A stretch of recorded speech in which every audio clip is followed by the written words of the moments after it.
அந்த தந்தை இறப்புக்கு உங்களை வந்து சங்கிலி போட்டு பிணைச்சி ஊருக்குள்ளே ஊர்வலமாக கொண்டுட்டு வராங்க போலீஸு சூழ்ந்து.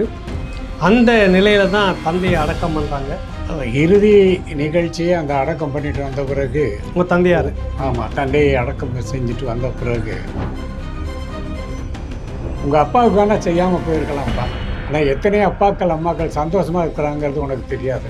சேர்மன் அது இந்த அடிங்குலேஷனில் கொல்லப்பட்ட சேர்மனுடைய சமூகத்தை சேர்ந்தவர்கள் கூட நிறைய பேர் என்னையா அவனை பார்த்து அப்படியெல்லாம் பேசிட்டு இருக்கேன்னா என்ன சத்தம் ஒன்று நல்லவன் இல்லையா விடியா இவன் நல்லவன் தானே. இவர்கள் மூவருக்கும், அதாவது ரங்கசாமி, தியாகராஜன், குருமூர்த்தி மூவருக்கும் தூக்கு தண்டனை கொடுத்த போது மிராஸ்தார்கள் இனிப்பு கொடுத்து கொண்டாடினார்கள். நம்மை பெற்ற ஒவ்வொரு தாயும் தகப்பனுமே தியாகிகள் தான். நம்மோடு வச்சு நீங்கள் பரிசீலிக்கணும். உங்களுக்கு நான் சொல்லக்கூடாது, இருந்தாலும் நான் சொல்கிறேன். அப்போ என்ன சொன்னாங்க, டே உங்களை தூக்கில் போட போகிறாங்கன்னு வந்து எல்லாம் சொன்னாங்கடா. நான் சொன்னேன், என் பிள்ளைய நல்லது பண்ணியிருக்கான். நல்லது பண்ணவங்களை தூக்கில் போடுறதுன்னா என்னையும் தூக்கில் போட்டு கொண்டு போ சாமின்னு சொல்லி என் குலதெய்வத்திட்ட வேண்டாம். அந்த பாலன் கூட வேற என்ன உங்களுக்கு மறக்க முடியாத சிறைச்சாலைக்குள்ள என்ன அந்த தமிழரசன் சுய நினைவே இல்லாமல் இருந்தப்ப அவரை கொல்லுவதென்று போலீஸ் முடிவெடுத்திருந்த நேரத்தில் அதை தடுத்து நிறுத்திய பெருமை, அதன் பிறகு அவர் எடுத்துக்கொண்ட வடிவம் ஏற்கனவே நிலப்பரப்புகளை அழித்தொழிப்பது என்கிற வடிவத்தில் இருந்து வெகுஜன இயக்கமாக மக்கள் இயக்கமாக மாறுவது, கட்டுவது எப்படி என்கிறத தான் நாங்கள் விவாதித்தோம். ஜாதிய சமத்துவத்துக்கான போராட்டம், சம உரிமை என்பது ஸ்டேட் அண்ட் ரெவல்யூஷன் அரசு புரட்சியிலே வரும். ஈக்குவல் ரைட் இருக்காது, ஈக்குவாலிட்டி தான் இருக்கும். ஈக்குவல் ரைட்ஸ் வேறு, ஈக்குவாலிட்டி வேறு. அதாவது சமத்துவம் வேறு, சம உரிமை வேறு.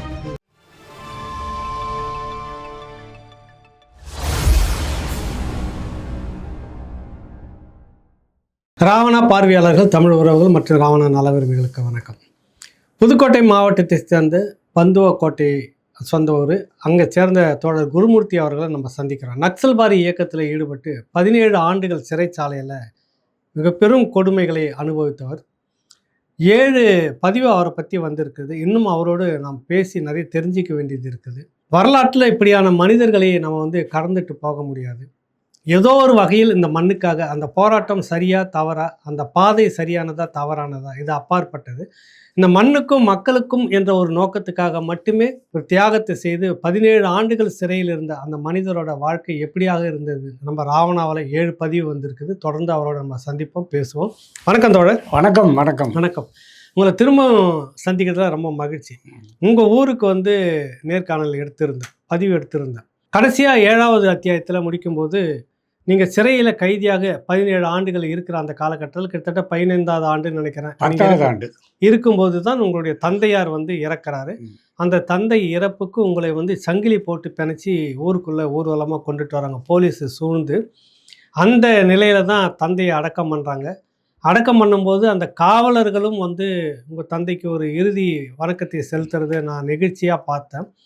தவிர அந்த காவலர்கள் வந்து என் ஊருக்கு வந்து என்னுடைய பெரிய வீடு, பெரிய பங்களா அப்படின்னு சொல்லக்கூடிய அந்த காலகட்டத்தில் இருந்த பெரிய பங்களா, பெரிய வீடு, நல்ல நிலபலன்கள் இருக்கக்கூடிய ஒரு பையன் இப்படி வந்து மக்களுக்காக வந்து இப்படி தியாகம் பண்ணி சிறையில் இருக்கிறானே அப்படின்னு தான் அன்றைக்கி எல்லாருமே நெகிழ்ச்சியாக பேசுனாங்க, காவலர்கள் எல்லோரும் அப்படின்னு பேசி முடிச்சிருந்தோம். அந்த இறுதி அடக்கத்துக்கு பிறகு என்ன நடந்தது, எப்படி உங்களை அழைச்சிட்டு போனாங்க, அப்போ என்ன உரையாடல் நடந்தது உங்களுக்கும் காவலர்களுக்கும்? இறுதி நிகழ்ச்சியை அந்த அடக்கம் பண்ணிட்டு வந்த பிறகு உங்கள் தந்தையார் ஆமாம் தந்தையை அடக்கம் செஞ்சுட்டு வந்த பிறகு பல்வேறு கிராமங்களிலிருந்து மிகப்பெரிய மக்கள் திரள், அது பெரிய ஒரு மாநாடுக்கு அளவுக்கான மக்கள் திரள். அவர்களுடைய நோக்கம் 2ஆக இருந்தது. ஒன்று என்னென்னா, நல்ல குடும்பத்தை சேர்ந்த நல்ல வசதி படைத்த ஒரே மகனான நாகமுத்து மலையாத்தா என்பவருக்கு ஒரே மகனான குருமூர்த்தி, நல்ல பண்பா படிப்பா சிறப்பாக இருந்த அந்த பையன் இவர்களை இப்படி தவிக்க விட்டு போனது சரியா தப்பா என்கிற விவாதம் தான் அந்த மக்கள் மத்தியிலே ஓடிக்கொண்டே இருந்தது. நிறைய பேர் கையை உயர்த்தி என்னை பார்த்து கண் கலங்கியது, அழுதது வரலாற்றாக இருந்தது. என்னையும் களங்கப்படுத்தியது. நான் மக்களுக்காக வாழ வேண்டும் என்று முடிவெடுத்து வெளியே வந்தாலும் எனக்காக வாழ்ந்தவர்கள் அவங்க. என்னை கற்பனைக்குள் வைத்து அவ்வளோ பெரிய வீட்டை கட்டி, ஒரே பையன் என்கிற அர்த்தத்தில் வீட்டையும் கட்டி 16 ஏக்கர் நிலங்களையும் வாங்கி கற்பனையில் தன் மகனை திருமணம் செய்து வைத்து நாம் எப்படி வாழலாம் என்கிற திட்டத்தோடு 69 கடைசியிலே சிங்கப்பூரில் இருந்து தமிழ்நாட்டுக்கு வர்றாரு. கிட்டத்தட்ட மகனை வந்து 50 ஆண்டுகள் கழித்து 50 ஆண்டுகள் சிங்கப்பூரில் இருந்து இவ்வளவு சொத்துக்களையும் தேடிவிட்டு இந்த கடைசி காலத்தில் மகனோடு வாழலாம் என்று வந்தவர். அதையும் தாண்டி அந்த காலகட்டத்தில் 69 விமானத்தில் பயணித்து வந்த முதல் நபர் என்கிறது அப்பாவுடைய அந்த பகுதியில் அப்பாவுடைய பொதுவாக அந்த காலத்தில் எல்லாமே கப்பல் தான். விமானத்தில் 800 ரூபாய் அன்று கட்டி 800 ரூபாய்க்கு 10 சவரன் நகை இன்னைக்கு. அந்த ஏன்னா ஒரு பவுன் வந்து 80 ரூபாய் விற்ற காலம் அது. வந்தவர் அவர் இல்லாத புதுமைகளை எல்லாம் அவர் வாழ்க்கையிலே செய்தவர். அவர் உங்கள் அப்பா அவர் அவர் திருமணம் பண்ணுறதுக்காக பெண் பார்க்க போனப்போ கூட அங்கே இருந்த வேளார் குடும்பத்தைச் சேர்ந்தவர்கள்லாம் என்னடா கொடை பிடிச்சிட்டு போகிறான் பார்த்துக்கிட்டு இருக்கல என்று பேசிய போது திரும்ப வந்து அந்த திருமணத்திற்கு பெண் அழைப்புக்கு 100 பேருக்கு குடை வாங்கி கொடுத்து கூட்டி கொண்டு போன வரலாற்றை கூட அப்பா செஞ்சார் என்று சொல்வார்கள். அந்த காலத்தில் அதெல்லாம் பெரிய காரியங்கள். 100 பேர் கொடை பிடிச்சிட்டு போனா அப்படின்னா ஒன்றா போனால் தானே நீ சொல்லுவேன். அது போன்ற அவரிடம் இருந்த முற்போக்கு தனம் என்பதும் சிறப்பானது தான். ஆனால் அவருடைய அந்த விருப்பம் நிறைவேறாமல் போனது கூட எனக்கு வருத்தம் இல்லை. மகனுக்கு ஒரு திருமணம் செய்து இந்த மாதிரி வாழ்ந்து கூட இருக்கணும், அது நிறைவேறாமல் போனது கூட எனக்கு வருத்தம் இல்லை. ஆனால் அவர் முதல்ல நான் ஏற்கனவே பதிவு பண்ணியிருக்கேன். என்னை சிறையில் பார்க்க வந்தபோது அவர் தங்கப்பல்லு கட்டியிருப்பார். சிங்கப்பூரில் அப்போல்லாம் பல்லு போச்சுன்னா தங்கப்பல்லு தான் கட்டுவாங்க.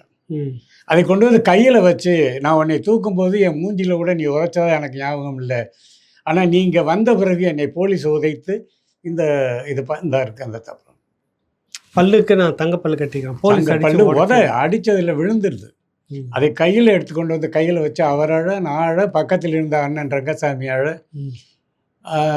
அப்படி ஒரு உணர்ச்சி வசமான இது. என்றாலும் நமக்காக வாழ்ந்தவர்களுக்கு நாம் ஒன்று செய்யவில்லையே என்று நான் அந்த ஆதங்கத்தை இந்த காவலர்கள் மத்தியில் இருந்த உறவினர்கள் மத்தியில் சொன்னபோது அங்கிருந்து நிறைய குரல்கள் வேறு மாதிரி வந்துச்சு.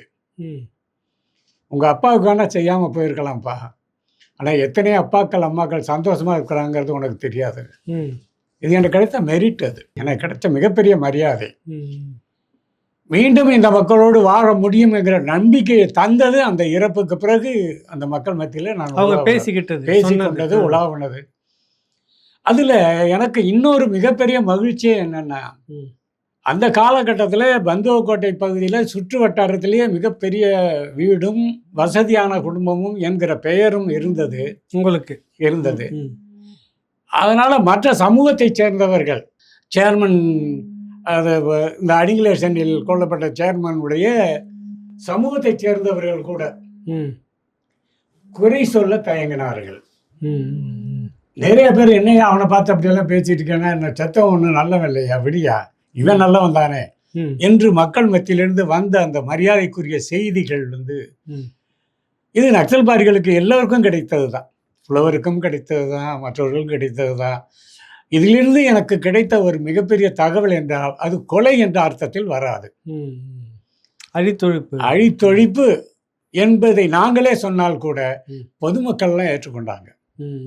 கடைசியாக ஒரு கட்டுரை ஒன்று படித்தோம். அந்த ஆங்கிலத்தில் வந்த கட்டுரை இணையத்தில் இருந்தது. அதில் கடைசியாக சொல்கிறாங்க, இவர்கள் அந்த நிகழ்ச்சியை செய்தபோது அந்த பகுதியில் இருந்த கிராமங்கள் எல்லாம் இனிப்புகளை வழங்கி மகிழ்ச்சியாக கொண்டாடினார்கள்.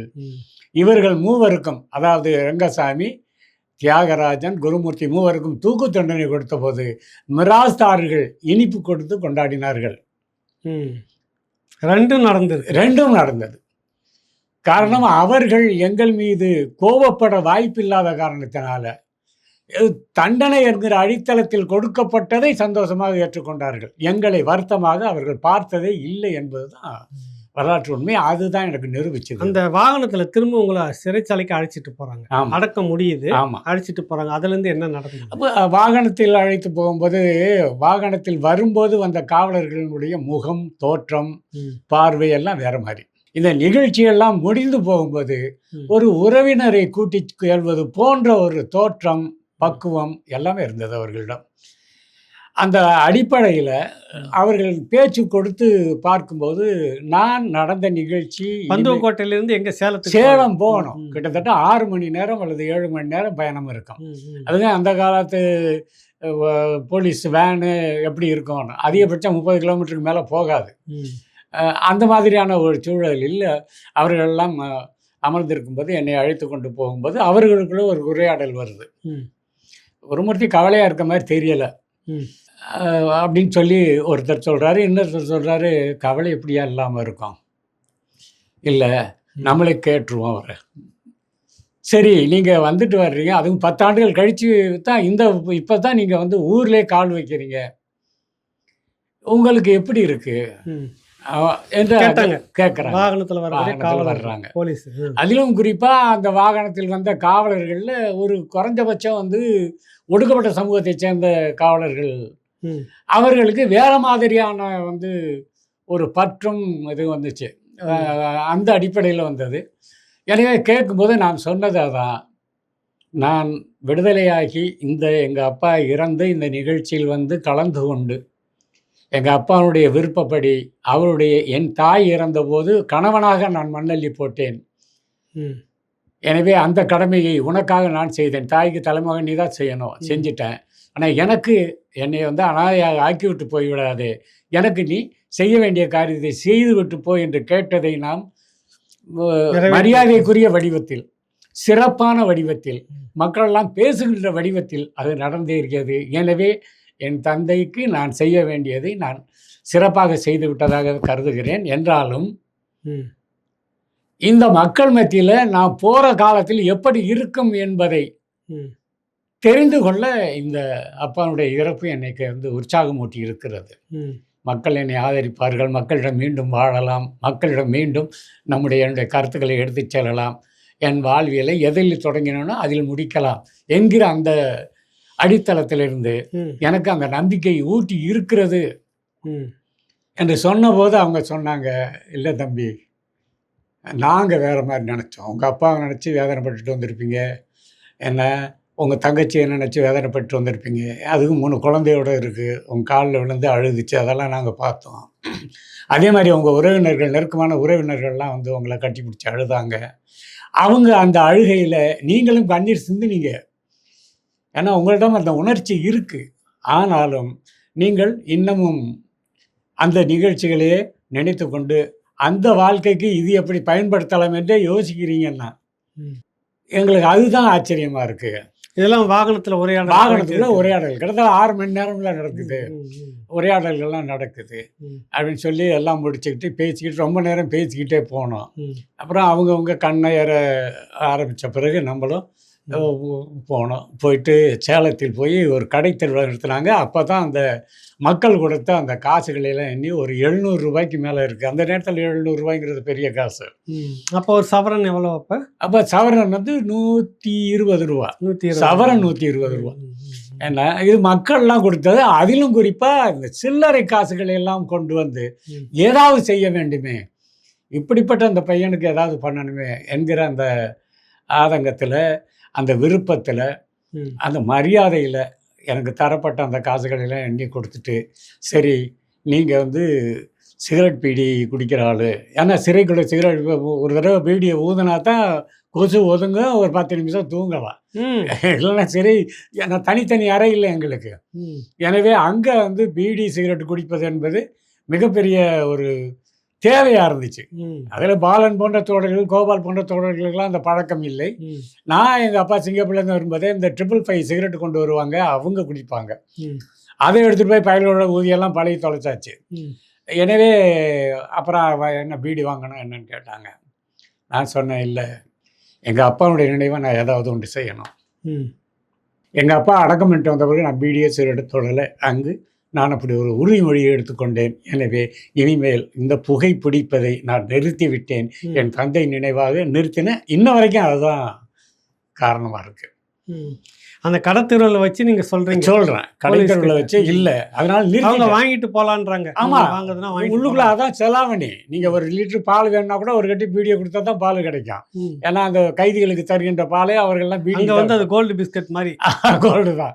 எனவே அந்த அடிப்படையில் இல்லை நிறுத்திட்டோம்னா நாங்கள் யோசிச்சோம்தான் ஏதாவது ஒன்று உங்கள் அப்பா நினைவாக செய்வீங்கன்னு யோசிச்சோம்தான். அதில் இன்றைக்கி இந்த பீடி சிகரெட்டு குடிக்காமல் எடுத்துட்டு ரொம்ப சந்தோஷம் அப்படின்னு சொல்லிவிட்டு அப்புறம் அந்த காசுகளெல்லாம் கொண்டு வந்து சிறை அந்த சூப்பரண்ட ஒப்படைச்சாங்க. அப்புறம் அவர் என்னுடைய ப்ராப்பர்ட்டின்னு சொல்லுவாங்க, அதில் வந்து அதையெல்லாம் வரவு வச்சுக்கிட்டு அப்புறம் உள்ளே போனேன். தோழர்கள் பாலன், ராதா, திம்மக்காளி, தருமபுரி தோழன் பாலன் அங்கே இருக்கார். நக்சல் இயக்கத்தில் முன்னணி தோழர், ரொம்ப முன்னணியானது. அதுவும் எம்எஸ்சி D+ அவரெல்லாம் அந்த கல்லூரியில் வந்து முதல் மாணவனாக வெற்றி பெற்றவர். அவருடைய தாய் மாமன் திராவிடர் கழகத்தில் தருமபுரி மாவட்டத்தினுடைய செயலாளராக இருந்தவர். அவரும் அரசியல் பாரம்பரியத்தில் வளர்ந்த அற்புதமான ஒரு தோழர். அவர் கொஞ்சி பேசுவதும் கிட்ட கால் வச்சு நடப்பதும் அவர் வாய் விட்டு சிரிப்பதும் என்பது என்னை கவர்ந்த ஒன்று, மிகப்பெரிய பாலனுடைய கவர்ந்த ஒன்று. அந்த பாலன் வந்து எதிர்பார்த்து காத்திருக்காங்க. தோழர் வந்துட்டாருங்கிற போய் சொல்லிட்டாங்க. அப்புறம் நான் வந்தேன். வரும்போது கொஞ்சம் அந்த பிஸ்கட்டு அந்த மாதிரி ஐட்டம்லாம் கொஞ்சம் வாங்கிட்டு போனேன் தோழர்களுக்குன்ட்டு. அவர்கள் அதையெல்லாம் வைத்து விட்டு என்ன நடந்துச்சு என்பதை கேட்டாங்க. நீங்கள் கேட்ட அதே கேள்வி அவர்களும் கேட்டார்கள். அவர்களுக்கு இதையெல்லாம் சொல்லி வந்தேன். அப்போ பாலன் நான் போகிறதுக்கு முன்னாடி அவர் லீடிங் செயினா அது இதெல்லாம் எடுத்துக்கிட்டு வந்து இப்படி தான் கூட்டிகிட்டு போக சொல்லியிருக்காங்கன்னப்போ பாலன் வந்து தகராறு பண்ணுறாரு எஸ்பி கிட்ட. போகும்போது ஆமாம், அவரை மகனாக கொண்டு போறீங்களா யமனா கொண்டு போறீங்களான்னு கேட்டார். அப்புறம் அதன் பிறகு வந்த பிறகு அப்புறம் என்ன நடந்தது என்பதையெல்லாம் கேட்டார். அப்போ போகிறதுக்கு முன்னால் வந்து பாலன்ட்ட சொன்னது என்னென்னா, அவர்களை உற்சாகப்படுத்த வேண்டும் என்பதற்காக. ஏன்னா அவர்களெல்லாம் புதிய தோழர்கள். அப்போ நான் 10 ஆண்டு கழித்து அவங்களை சந்திக்கிறேன். என்ன 10 ஆண்டுகள் சிறைக்குள்ளே வாழ்ந்துட்ட எனக்கும் அப்போ ஒரு 3 மாதங்களுக்கு முன்னாடி வந்த அந்த தோழர்களுக்கும் இடையான மிகப்பெரிய அந்த சிறையில் உங்கள் கூடவே தோழர் தியாகம் இருக்கிறாருங்களா? இல்லை, தியாகு வந்து அப்போ இதில் இருக்கார், சென்னையில் இருக்கார். சென்னை சிறைச்சாலையில் சென்னையில் இருக்கார். அண்ணன் வந்து அண்ணனும் தியாகம் சென்னையில் இருக்காங்க. நான் மட்டும் திருச்சியில் இருக்காங்க. அப்போ நான் மட்டும் வந்து கடலூர் டிரான்ஸ்ஃபர் பண்ணிடுறேன். ஏன்னா பாட்டு பாடுறது நம்ம, கதை சொல்கிறது நம்ம, என்ன ஆகவே அந்த நிகழ்ச்சியில் எதா இருந்தாலும் நான் முந்தி கொண்டு நான் தான் இருப்பேன். அதனால் உங்கள் சேலத்துக்கு அதனால் என்ன பண்ண கடலூருக்கு மாற்றிடுறாங்க. கடலூரில் போய் அங்கே போய் சில போராட்டங்கள் எல்லாம் நானே முன்னெடுக்க ஆரம்பித்த பிறகு என்ன பண்ணுறாங்க, நேராக சேலத்துக்கு தூக்கி விடுறாங்க. அப்போ 3வது சிறைக்கு நான் போய் விடுகிறேன் என்பதில் அங்கிருந்து தான் இப்படி வந்துட்டு போகிறேன். அங்கே சரி பாலன் தோழர் நீங்கள் சந்திக்கிறீங்க. பாலன் போனதோடவே நான் அதை ஏற்கனவே நான் சொல்லியிருக்கேன். பாலன், ராதா எல்லாரும் திம்மக்காளி எல்லாம் இருக்காங்க. போனதோடவே அங்கே பாலன், ராதா, திம்மக்காளி, ராதாகிருஷ்ணன், கோபால், திம்மக்காளி, பாலன் 4 பேர் இருக்காங்க. ஒரு பாய் அது கூட கொடுக்கல. நான் ஏற்கனவே அதை பதிவு பண்ணியிருக்கேன். நான் போனதோட நான் அந்த போராட்டத்தை ஆரம்பித்து இன்னொரு தொடங்கின உடனே குணசேகரன் என்கிற ஒரு சூப்பரண்டென்ட், மிகப்பெரிய எழுத்தாளர், நல்ல மனிதர். அவரை பற்றி அண்ணன் வந்து திருச்சி மருத்துவமனையில், அரசு மருத்துவமனையில் RMO ரெசிடென்சி மெடிக்கல் ஆஃபீஸராக இருந்த அண்ணன் சின்னையா, டாக்டர் சின்னையா, பக்கத்து ஊர், என்னுடைய உறவினர். அவர் ஒரு முறை என்கிட்ட சொன்னார்னு நான் சொல்லியிருக்கேன். இந்த மாதிரி சேலத்துக்குள்ளே போனால் குணசேகரன் ஒருத்தன் இருப்பான், அவன் வந்து எனக்கு ரொம்ப நெருக்கமான தம்பி தான் அப்படின்னு சொல்லி சொன்னார். அந்த அடிப்படையில் வந்து போனதோடவே இந்த போராட்டம் ஆரம்பித்து இதெல்லாம் கொடுக்கலையே ஆரம்பித்ததோடு வந்து என்னிடம் தான் கோமா பேசினா அப்படி குணசேகரன். வந்தவுடனே பார்த்தியா பூனை போராட்டத்தெல்லாம் பேண்டு மூடி வைக்கிற மாதிரி நீ இங்கே வந்து ஆரம்பிச்சிட்டியா அவன் வேலையை அப்படி இப்படின்னு கோவமாக பேசி, உன்னை பாரு இங்கேருந்து இன்னொரு லாக்கப் கொண்டு போகிறேன் அப்படி இப்படின்னு பேசின பிறகு பேசிக்கிட்டே இருந்த போகும்போது சொன்னேன், ஐயா நீங்கள் பெரிய எழுத்தாளர், அதுவும் MA தமிழ்னு சொல்லி எங்கள் அண்ணன் டாக்டர் சின்னையா சொன்னாருன்னதோட அப்படியே சைலண்ட்டு. சின்னையா உனக்கு அண்ணனா? ஆமாம். ஐயோ அவர் எனக்கு ரொம்ப அற்புதமான. அதோடு அப்படியே சைட்டு இவங்களை கூட்டிகிட்டு வான்னு சொல்லிட்டு போயிட்டு தான் அப்புறம் எல்லாருக்கும் எல்லா வசதிகளும் கொடுத்தது, பத்திரிக்கை கொடுத்தது எல்லாமே. அதனால் இன்னும் கூடுதலாக வந்து தோழர் பாலன், ராதா உட்பட எல்லோருக்குமே இன்ன வரைக்கும் ராதா பாலன்ட்டு எல்லாம் தொடர்புகள் இருக்குது. ராதா கோபால்ட்டெல்லாம் தொடர்புகள் இருக்குது. அவங்க இருக்காங்க. அந்த வழக்கில் அவங்க 2 பேர் இருக்காங்க. திம்மா காளியத்தோடு இறந்துட்டார். அவர் தான் மாவீரன். அதில் எப்படி எங்கள் நிகழ்ச்சியில் மாவீரன் ரங்கசாமி லெனினோ, அதே போல் அந்த வழக்கில் திம்மக்காளி தான் மாவீரன், மிகப்பெரிய போராளி. அங்கே போனதோடவே என்ன சொன்னேன்னா, தோழர் உங்களுக்கு எனக்கும் பாலனுக்கும் ஒரு சின்ன விவாதம் ஓடிச்சு. நான் சொன்னேன், அப்பா ரொம்ப சீரியஸாக இருக்காங்க, அநேகமாக இப்போ இந்த கட்டம் தான் அது. எனவே அவர் 85 வயதை கடந்து விட்டார். எனவே நான் போகிறேன் அப்படின்னு சொல்லிட்டு சொன்னேன், அப்பா ஒன்று தான் எனக்கு வந்து நெருடலாக இருந்தது. ஏன்னா என்னை கற்பனைக்குள்ளே வச்சு வளர்த்தவர், வளர்ந்தவர், வாழ்த்தினவர். அவர் இறப்புக்கிறவங்க இன்னும் கூடுதலாக நான் வேகம் எடுத்து அரசியலில் நடத்துவேன் அப்படின்னு சொன்னப்போ அவர் சொன்னார், நீங்கள் கூடுதலாக வேகம் எடுத்து நடத்து வந்து சொல்கிறத நான் ஏற்றுக்கிறேன் தோழர், ஆனால் அவருக்கு பிறகு என்கிறதை நிறுத்துங்க, அப்படி பேசாதீங்க. நம்மை பெற்ற ஒவ்வொரு தாயும் தகப்பனுமே தியாகிகள் தான். நம்மோடு வச்சு நீங்கள் பரிசீலிக்கணும். உங்களுக்கு நான் சொல்லக்கூடாது, இருந்தாலும் நான் சொல்கிறேன். நீங்கள் இவ்வளோ வேகமாக இருக்கிறீங்கிறதுனால நான் சொல்கிறேன். இல்லை, அவர்களுக்கு பிறகு என்று சொல்லாதீர்கள். அவர்கள் இப்போவே உங்களை அங்கீகரித்து தான் மகனாக வச்சுருக்காங்க. ஒரு போராளியினுடைய தகப்பன் போராளி தான். அவங்க படுகின்ற துன்பம் நம்மை விட கூட. நமக்காக ஒரு நோக்கம் இருக்குது. அவர்களுக்கு நான் பிள்ளை தான் என்கிற இது இருக்கு. இதை ஒரு கட்டத்தில் நான் உணர்ந்தேன். எப்பன்னா அண்ணன் ரங்கசாமி அண்ணனை வந்து ஈன்ற தாய், அவங்க அப்பா, எங்கள் அப்பாவோட அண்ணன், அவர் சிங்கப்பூர்லேயே இறந்துடுறாரு. அவரை காந்தினே கூப்பிடுவாங்க. அவர் பேர் மாரிமுத்து. அப்போ அந்த அம்மா சொன்னாங்க, பிள்ளைகள்லாம் வந்து 2 பேருக்கும் தூக்கு தண்டனை கொடுத்துட்டாங்க, தூக்கில் போட போகிறாங்க அப்படின்னு சொன்ன உடனே அவங்க பேர் பொட்டம்மாள், பொட்டு அம்மாள், அந்த அவருடைய ரங்கசாமியுடைய அம்மா. அந்த அம்மா, எங்கள் அம்மா பெரியம்மா என்ன சொன்னாங்கன்னா, டேய் என் பிள்ளைகளை தூக்கில் போட போகிறாங்களான்னு 4 பேர் வந்து சொன்னப்போ, பக்கத்தில் ஒரு மரம் இருக்குது. அந்த மரத்தில் வந்து அவங்களுடைய குலதெய்வத்தை வச்சு அவங்க வந்து தேங்காய் உடைக்கிறது, கும்புறது அப்படி பண்ணிகிட்டு இருப்பாங்க. அப்போ என்ன சொன்னாங்க, டேய் உங்களை தூக்கில் போட போகிறாங்கன்னு வந்து எல்லாம் சொன்னாங்கடா. நான் சொன்னேன், என் பிள்ளைய நல்லது பண்ணியிருக்கான். நல்லது பண்ணவங்களை தூக்கில் போடுறதுன்னா என்னையும் தூக்கில் போட்டு கொண்டு போ சாமின்னு சொல்லி என் குலதெய்வத்திட்ட வேண்டாம்டா.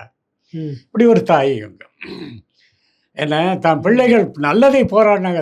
எனக்கு தாய் நாவல் வந்து படித்த போது எனக்கு வந்த அந்த உணர்வு, பாவலினுடைய அந்த மார்க்சிம் கார்கியினுடைய தாய் நாவல்ல பாவலினுடைய போராட்டங்களில் அவனுடைய தாய் எப்படி ஈடுபட்டாங்க, தான் மகன் செய்கிறது தவறு என்று நினைக்கிற போதெல்லாம் மகனுக்கு அறிவுரை சொல்லி கொண்டு வந்த ஒரு தாய், தான் மகன் சரியாக செயல்படுகிறான், மகனுக்கு உதவணும், இது தாயின் கடமை என்கிற அடித்தளத்தில் உள்ளே நுழைந்தது தான் தாய் நாவலுடைய கோட்பாடு.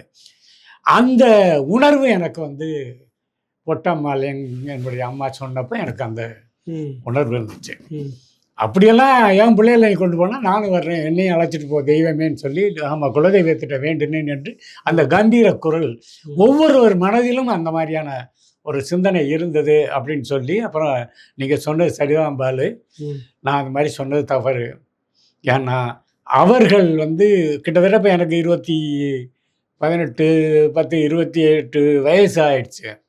28 வயசில் அப்பா சாகிறாரு. அப்பா போன பிறகு நான் கூட நீங்கள் செயல்படுங்க தோழர், இல்லைன்னு சொல்ல. ஆனால் அதுக்கு அவர்களை கொண்டு வந்து ஒரு காப்பாக வைக்காதீங்க. நீங்கள் வெளியில் போய் இன்னும் போராடினால் ஒருவேளை உங்களுடைய போராட்டத்தினுடைய தன்மையும் உங்கள் போராட்டத்தினுடைய நியாயமும் வந்து அவர்கள் உணர்ந்தால் இன்னும் பெருமைப்படத்தானே செய்வார்கள். அப்படி ஒரு பெருமையை தந்தைக்கு கொடுப்பதாக நினைத்து கொண்டு நீங்கள் போங்க என்று வழி அனுப்பியவர் பாலன். திருப்பி வந்தபோது அப்புறம் அதையே சொன்னேன், இல்லை தோழர் அது சரிதான், எனக்கு சரின்னு பட்டதை சொன்னேன், என்ன மற்றது ஒன்றும் இல்லை, இல்லை உங்களுக்கு தெரியாது இல்லை. ஏன்னா சிறைக்குள் நீங்கள் நடத்திய போராட்டங்கள்லாம் சாதாரண போராட்டங்கள் இல்லை. 11 நாள் உண்ணாவிரதம் இருந்த போது அடித்து தூக்கி எறிஞ்சப்போ கூட புரட்சி வாழ்க நக்சல்பாரி வாழ்க, ஆமாம், அந்த திருச்சியில் நடந்த இருக்குன்னு இப்போ. எனவே அப்படியெல்லாம் இருக்குது. ஆனால் உங்கள் உடம்புல இருக்கிற தழும்புகள்லாம் வந்து அந்த காலத்து வந்து போராளிகளுக்கு தழும்புனா பெரிய பழுவேட்டர் அப்படின்னா அவர் நல்ல இலக்கியவாதி, அவர் பாலன் நல்ல இலக்கியவாதி, அப்படியெல்லாம் சொல்லுவாங்க. ஆனால் இன்று இருக்கக்கூடிய தழும்புகள் எல்லாம், உடம்பில் இருக்கிற தழும்புகள் எல்லாம் இது மக்களுக்காக நாம் பட்டது, இதெல்லாம் நமக்கு ஒரு பிரம்மாண்டமான அழகான ஒரு வடிவம் தான் என்று அவர் உடம்புல வாங்கின அடியெல்லாம் அவருக்கு எனக்கு நமக்கு காட்டி கொண்டிருந்தார். அப்படிப்பட்ட பாலன் எல்லாம் வந்து இருந்தோம். அந்த பாலன் கூட வேற என்ன உங்களுக்கு அங்கே மறக்க முடியாத சம்பவம் சிறைச்சாலைக்குள்ள நடந்தது? என்ன அந்த தமிழரசன் அவர் சேலத்தில் என் கூட 1 வருஷம் இருந்தார். 1 வருஷம் ஒரே சிறையில். 2வது முறை திருச்சிக்கு நான் வரும்போது திருச்சியில் தமிழரசன் எல்லாருக்கும் தெரியும். ஆமாம், தமிழரசன் மட்டும் இல்லை, அவருடைய வரலாற்றையெல்லாம் அதை சொல்லும்போது ரொம்ப மகிழ்ச்சியாக இருக்கும். அவருடைய அந்த பார்வை இது அது மட்டும் இல்லாமல் ஏற்கனவே நான் பதிவு பண்ணியிருக்கிறேன். அவர் ஒரு பொறியாளர், என்ஜினியரு. ஆமாம், அந்த காலத்தில் பொறியாளர் படிப்பு பெரிய படிப்பு. அவர் தாய் மாமன் வந்து சென்னை கார்பரேஷனில் என்ஜினியரு. அவருக்கும் ஒரு ஆசை இருந்தது, தமிழரசனை என்ஜினியர் ஆக்கி அவருடைய மருமகனாக்கி கொள்ள வேண்டும் என்கிற ஆசை இருந்தது. இவருடைய அம்மாவனுடைய தம்பி அவர்.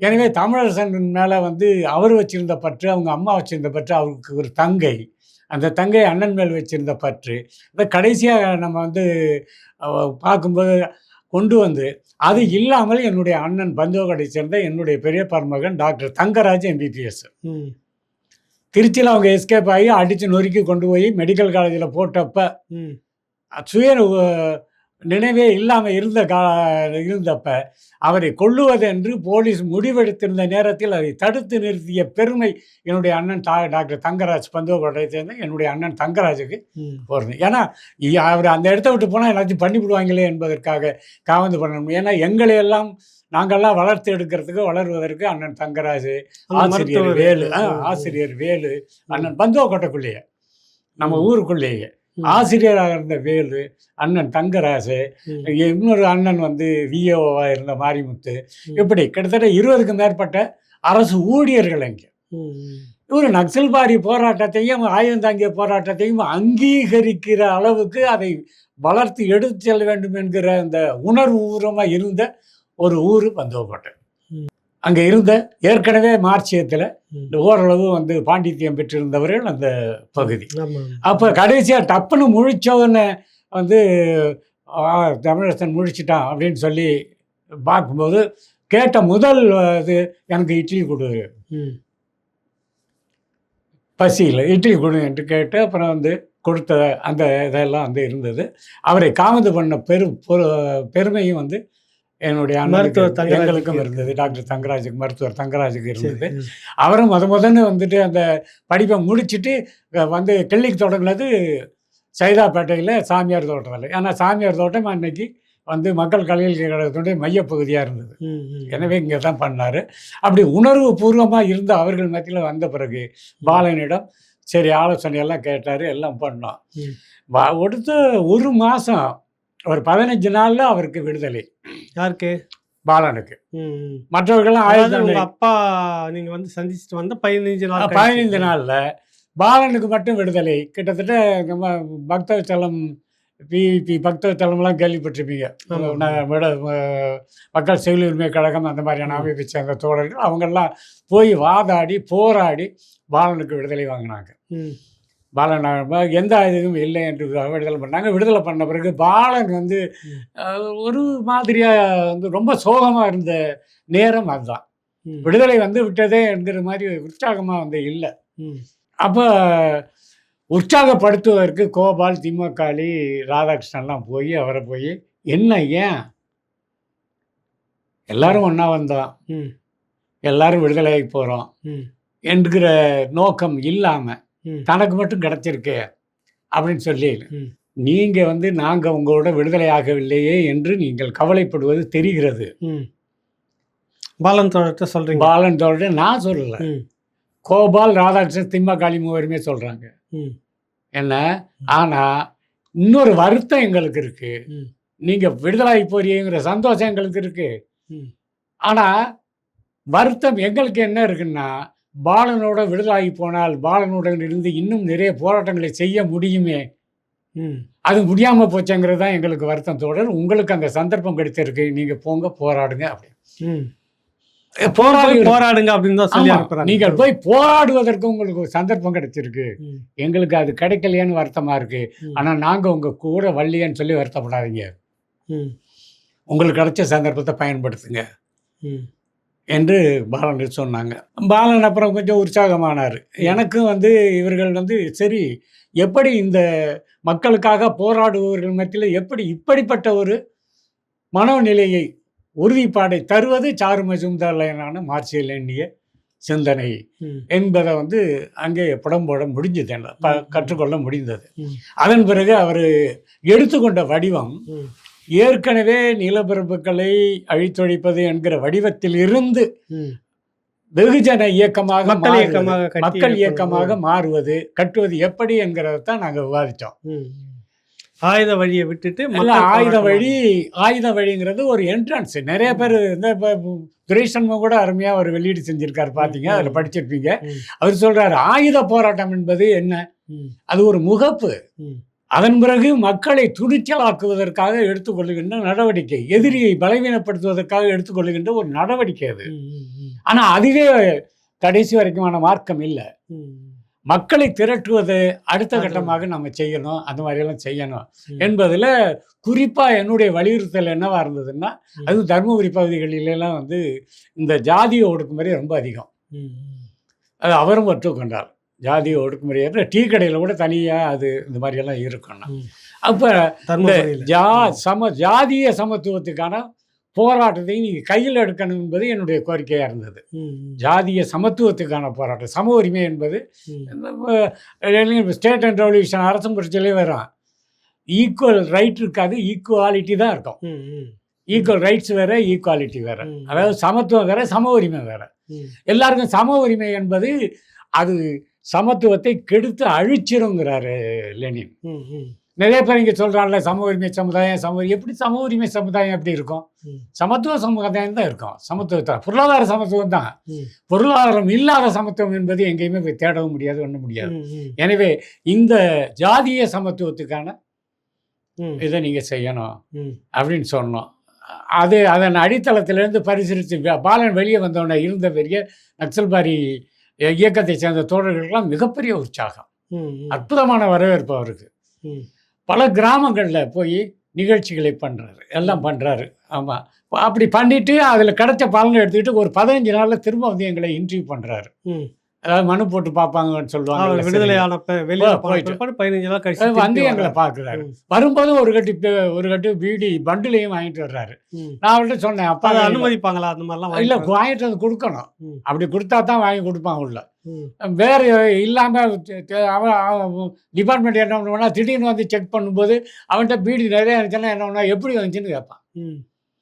ஏன்னா அந்த வார்டர்கள் அது இது கஞ்சாலாம் வாங்கியாந்து கொடுக்குறவங்கலாம் அந்த மாதிரி வாங்கியாந்து கொடுக்குறது தான் அவங்கள்ட்ட இருக்கும். இந்த உறவினர்கள் வர்றவங்க மத்தியில் தான் நிரந்தரமாக வந்து இது மாதிரி இருக்கும். எனவே வாங்கிட்டு வந்தார். நான் தான் அப்பா நினைவாக நிறுத்திட்டேன்.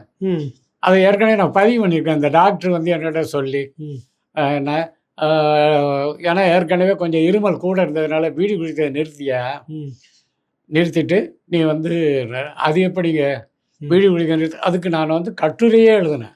அந்த ஸ்மோக்கிங்கை நிறுத்துவது எவ்வளவு சிரமமானது என்பதை சொல்லிட்டு, அந்த பெண்ணாட்சா கூட சொன்னார், அந்த கடைசி இழுப்பு, அந்த சீரனுடைய கடைசி துண்டில் இழுப்பில் இருக்கிற மகிழ்ச்சி வேறு எதிலும் இருக்காது அப்படியெல்லாம் சொல்லி இதெல்லாம் சொல்லி எழுதி எல்லாம் பண்ணிட்டு அதை முடிச்சிட்ட பிறகு 15 நாள் கழித்து டாக்டரை மாறிச்சு. டாக்டர் வணக்கம்னா அவர் சொன்னார், சொல்லு தம்பி என்ன, இல்லை நான் பீடி சிகரெட் குடிக்கிறத நிறுத்திட்டேன்னு. அந்த போயிட்டார், திரும்பி கூட பார்க்காம போயிட்டார். திரும்பி வரும்போது மாறிச்சு, நான் பீடி சிகரெட்டை குடிக்கிறத நிறுத்திட்டேன்னு சொல்கிறேன், நீங்கள் இப்போ போகிறீங்களா டாக்டர், நல்லா இருக்கு இருக்கட்டும்யா, ஒரு 15 நாள் கழிச்சு வரேன்னு. இல்லை நான் நிறுத்தி 15 நாள் ஆச்சுன்னு டக்குன்னு கையை பிடிச்சிக்கிட்டு என்ன, இதான் என் நக்சல்பாரியினுடைய இது. எதை வேண்டாம் என்று நிறுத்தினாலும் தூக்கி விட்டு எரிகிற பக்குவம் இருக்குது பார்த்தியா, அதனால தான் நிர்வாகமே உங்களை பார்த்து பயப்படுறான் அப்படின்னு சொல்லிட்டு பக்கத்தில் இருந்த, இப்போ இது மருத்துவமாகவே நீங்கள் எடுத்து பரிசீலிக்கலாம். பக்கத்தில் வில்வ மரம் இருந்துச்சு எங்கள் பிளாக்ல. அந்த வில்வ தலையை தினமும் 10 இலை காலையில் அலசிட்டு தின்னுரு. அது மாதிரி 48 நாள் ஒரு மண்டலம் சாப்பிடு. இந்த வில்வை என்பது மிகப்பெரிய வைத்தியம், மிகப்பெரிய மருந்து, அற்புதம். அதை செய்யினாரு. அதை அன்னைக்கு 48 நாள் இல்லை, அங்கே இருக்கிற வரைக்கும் அதை தினமும் தின்னுட்டு இருப்பேன். வெளியில் வந்த பிறகு எங்கேயாச்சும் உள்ளவங்க பிறந்தா கூட பிடிக்க வச்சுப்பேன். நெருங்கின் ஜலி அது இதெல்லாம் சமீப காலங்களில் கொஞ்சம் பிரச்சனையாக இருந்துச்சே தவிர அது வந்து ரத்தத்தை சுத்தம் பண்ணுறோம். அது ராஜ வைத்தியம்ல அதுக்கு பேரே வச்சுருக்காங்க. எனவே அந்த மாதிரி பண்ணுவோம். வந்தார், நான் தான் நிறுத்திட்டேன்னாரு. நிறுத்திட்டேன்னொன்னே அவர் சொன்னார், இல்லை இந்த பால் அது இது வாங்கிக்கிறதுக்கு இதை பயன்படுத்திக்கலாம் தோழர். ஆனால் ஏற்கனவே நாங்கள் சிறைக்குள்ளே விவாதித்த விஷயங்களில் பீடியை கொடுத்து பால் வாங்குறது, பீடியை கொடுத்து பிரெட்டை வாங்குறது, பீடியை கொடுத்து நம்ம பொருட்களை வாங்குறத வந்து நமக்குள்ளே வச்சுக்கிற வேண்டாம். பீடி அவங்களுக்கு தேவைன்னா கொடுப்போம், வாங்கிக்கிறட்டும். பால் அவங்களுக்கு தேவையில்லைன்னா கொண்டு வந்து, ஆனால் இது பண்ட மாற்றா வேண்டாம். ஏன்னா அவர்களிடத்தில் நாம் இந்த பழக்கத்தை நிச்சயமாக தடை செய்ய வேண்டும். அந்த அடிப்படையில் தான் அங்கே உண்ணாவிரதம் இருந்தப்போல்லாம் கைதிகளுக்கு இது தேவையான பொருட்களை வாங்கி கொடு, வேலைக்கு சம்பளம் கொடு எல்லாம் போராட்டம் பண்ணியிருக்கோம் அங்கே ஆரம்பத்தில் இருந்து. எனவே அப்படியெல்லாம் பேசியிருக்கோம் அப்படின்னு. இல்லை நீங்கள் சும்மாவே கொடுங்க, நான் தான் பாலன் தான் நான் வாங்கிட்டு வந்திருக்கேன், நீங்கள் சும்மாவே கொடுங்க. இப்போ தான் நம்மக்கிட்ட அப்போ பக்கத்தில் வந்து வாலிபால்லாம் விளையாட ஆரம்பிச்சிட்டோம். பக்கத்து சும்மா இருந்த பிளாக்ல வந்து வாலிபால் கிரவுண்டு போட்டு கொடுத்து அங்கெல்லாம் போய் விளையாட ஆரம்பிச்சிட்டோம். நான் வாலிபாலில் பிளேயரு, பேட்மிண்டனில் பெரிய பிளேயரு, கபடியில் பிளேயரு, ஓட்டப்பந்தயத்துல எல்லாம் நான் தான் சொன்னேன். கடலூரில் ஏற்கனவே நடந்த ஒரு போட்டியில் 16 முதல் பரிசுகளை வாங்கி அப்படியெல்லாம் இருந்திருக்கான். எனவே அந்த அடிப்படையில் அவர் கொடுத்தாரு, எல்லாம் பண்ணார். பண்ணிவிட்டு அப்புறம் நடந்த நிகழ்ச்சிகள்லாம் என்னென்ன பண்ணணும்னு சொன்னார். பல கிராமங்களில் ஐயா நான் டீ போட்டு கொடுத்தா தான் எங்கள் அளவு குடிப்பான்லாம் சொன்னாங்க. நான் எங்கள் அளவு வச்சு டீ போட்டு கொடுக்குறேன், இருந்தால் குடிக்க சொல்லுங்கள், இல்லைன்னா வீட்டில் குடிக்க சொல்லுங்கன்னு சொல்லி பல்வேறு டீ கடைகள் எல்லாம் போய் தனி கிளாஸ் சிஸ்டத்தாலும் ஒழிச்சிருக்கார், போராட்டம் பண்ணியிருக்கார்.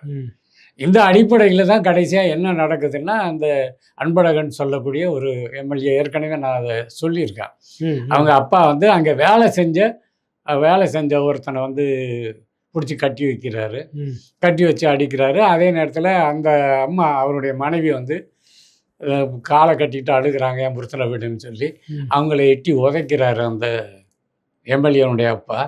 அது வந்து அபார்ஷன் ஆகிடுது. இந்த தகவல் கிடைச்ச உடனே அப்புறம் இவர் தோழர்களோடவே இவர் போய் அந்த மிராசாரை பிடிச்சி கட்டி வச்சு அன்பழகன் எம்எல்ஏனுடைய அப்பாவை கட்டி வச்சு பாலன் தோழர் அந்த மாதிரியான போராட்டங்கள். அதான் பரமகுருன்னு சொல்லி அந்த தான் பாலனை வந்து காலையெல்லாம் ஒடிச்சு பண்ணது. எனவே என்ன ஆச்சுன்னா, அதன் பிறகு இந்த போராட்டங்கள்லாம் வந்து அருமையாக எடுத்துகிட்டு போய் பாலனுக்கு மிகப்பெரிய செல்வாக்கு. பட்டிமன்றங்கள் நடத்துவது, விவாத மேடைகள் நடத்துவது, பட்டிமன்றங்களில் தலைமையேற்று செய்வது என்கிற அடித்தளத்தில் மக்கள் மத்தியில் ரொம்ப பரவலாக போக ஆரம்பித்த பிறகு அன்னைக்கு இருந்த